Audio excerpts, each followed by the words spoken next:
Hey plant fam! Welcome back to my channel. If you are new here, my name is Jaclynn. This is my jungle, and if you're not new here, thank you so much for coming back. I appreciate you for still being here. So today we have another 12 days of Plantmas, day 3, and I wanted to talk to you about another one of my favorite plants if you're not catching on to the theme, and that is the Dischidia ovata.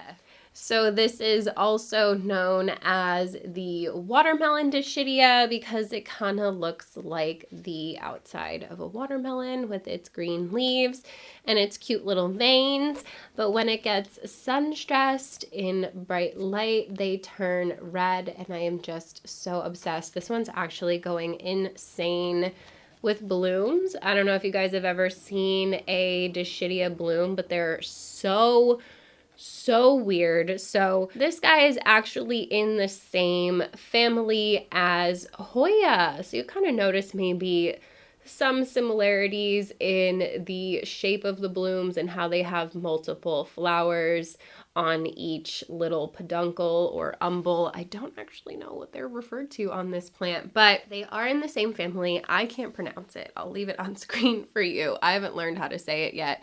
But they are basically cousins, Hoya and Dischidia. So if you guys know me, you know that Hoya were kind of my first love. I still love Hoya. I've just kind of been deep in the anthurium rabbit hole for the last year and a half or so now. So I thought it would be fun to talk about the Dischidia, one of the cousins to Hoya, because I do love me a good Dischidia. Dischidia? Skitty? Shitty or skitty? Let me know in the comments below. But this one is really cute and really fun. I've been growing her out for maybe a year now, just about, and I'm very excited for her to continue to grow.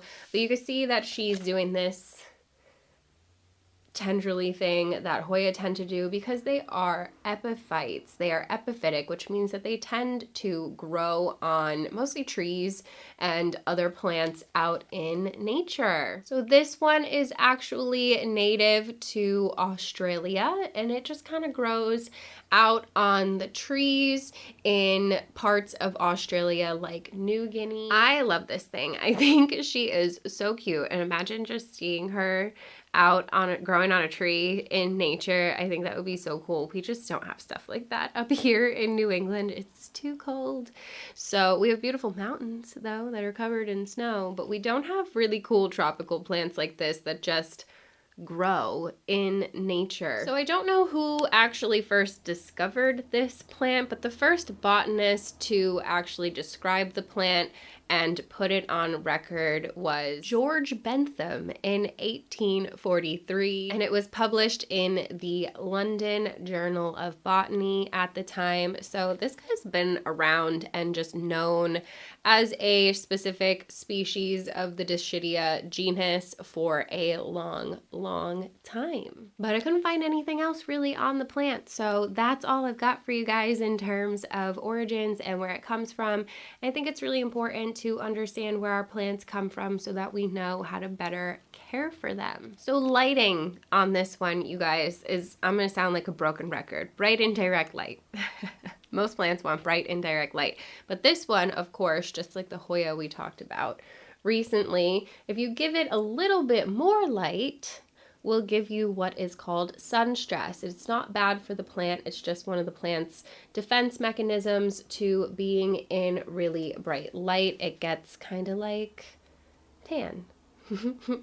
It changes color just a little bit, and it's so stinking cute. I love the way that it trails even though it desperately wants to climb up, and I keep this one in a southwest-ish facing window. You can definitely see which side faces the window and which side doesn't face the window. Let me know in the comments below. Do you prefer it when it's green or red? I love both. I love when you can see both on the same plant. I think it's so stinking cute, and clearly she is a happy girl because she's giving me blooms on blooms on blooms. There's tons up in here as well, and her flowers are so cute.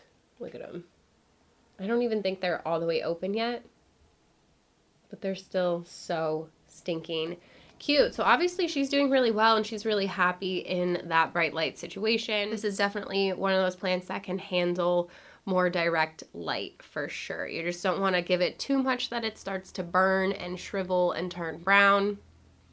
That takes a long time to happen though, so don't be afraid to test out some of your plants in brighter light and see what happens, especially with plants like this that will sun stress and get beautiful for you. So bright indirect light, but just a smidge more if you want it to sun stress. Watering for these I have found to be very, very forgiving. You will notice that about a lot of my plants that I really love and that have been growing for a long time. I tend to underwater. So the plants that do really well for me are plants that are pretty drought tolerant.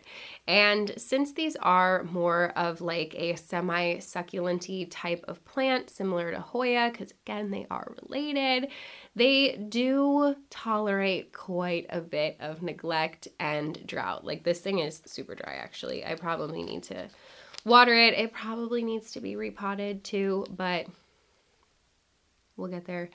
So I definitely water her like every 10 days, probably roundabout, maybe even longer than that. I'm not going to lie. And she's been a trooper for me, an absolute trooper. So with plants like this, I think the key is to make sure that you're getting like a really well-established plant, because similar to Hoya, they do have those fine, delicate roots, but they do hold on to moisture in their leaves. They have nice thick leaves. A rule of thumb for a lot of plants is if it has a thicker leaf, usually it wants less water, or it's going to be more tolerant to being dry because it holds on to it in the leaf, as opposed to a thinner leaf plant that just doesn't really have much space to store extra moisture, so you need to water it more frequently. So this is one of those ones that takes so much stuff, takes so much neglect from me, you guys, and she thrives. She does really, really well. So I love her. She's super easy. I would recommend watering her more frequently than I do.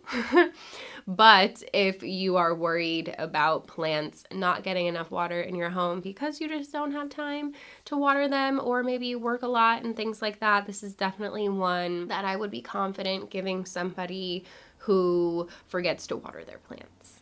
So like I said, I need to repot her because the soil is trash. It's trash.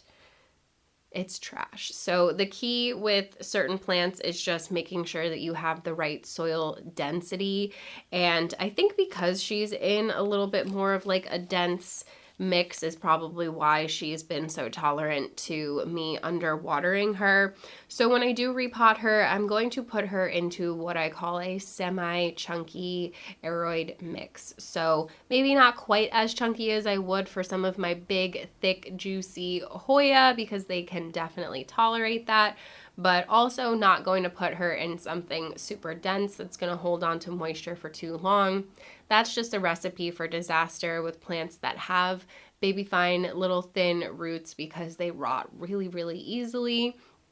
But on the flip side, you also want to make sure you're not leaving them dry for too long, that they actually dry rot. So that'll happen where they shrivel up into nothing, because again, they're super small, fine roots. It is easy for them to just shrivel on down into nothing, and then when you go to water it again, they rot because they just cannot uptake any moisture because they're pretty much already dead. So you definitely need to find a sweet spot with these, and the substrate matters. And since I have this in such bright light as well, it's going to dry out much faster. It's in a hot window where the sun is beating down on it all day long. But again, this thing takes so much abuse and so much neglect from me, and that is part of why I love her so much, because she would not be with me for as long as she has been with me if she was not tolerant to some of the abuse. When she was a smaller plant, she was definitely thirstier, and now that she's more established, has more roots, she's definitely more tolerant of my underwatering habits. So don't be like me. Water her, and she will reward you with probably even more growth than she's given me over the last year. She was pretty small when I got her though, so I'm still proud of her. I'm still proud of her, but I'm gonna keep it real with you guys and let you know that I definitely underwater her and she's definitely fine. Propagating this, I would say, is the same as Hoya. You definitely just need to make sure you have a node. A node is where the petiole meets the stem. So everywhere that you have a leaf that meets the stem, you have a node. And you need one of those for growth. So you can stem propagate these and cut them anywhere in between each node and it will root from there. But you need a node, an actual leaf and a node. You don't even need the leaf, but the leaf helps, and a node in order to actually get new growth. That's really important, especially if you are more of a beginner to propagating your plants. So I honestly usually just start them up in water, and once they start to root, I move them over to a moss perlite, and then once they become a little bit more rooted, I move them to a soil mix because, again, you do not want to leave these in moss for too long because the roots, again, are super duper small and fine. And if you've ever left a plant rooting in moss for too long, then you know.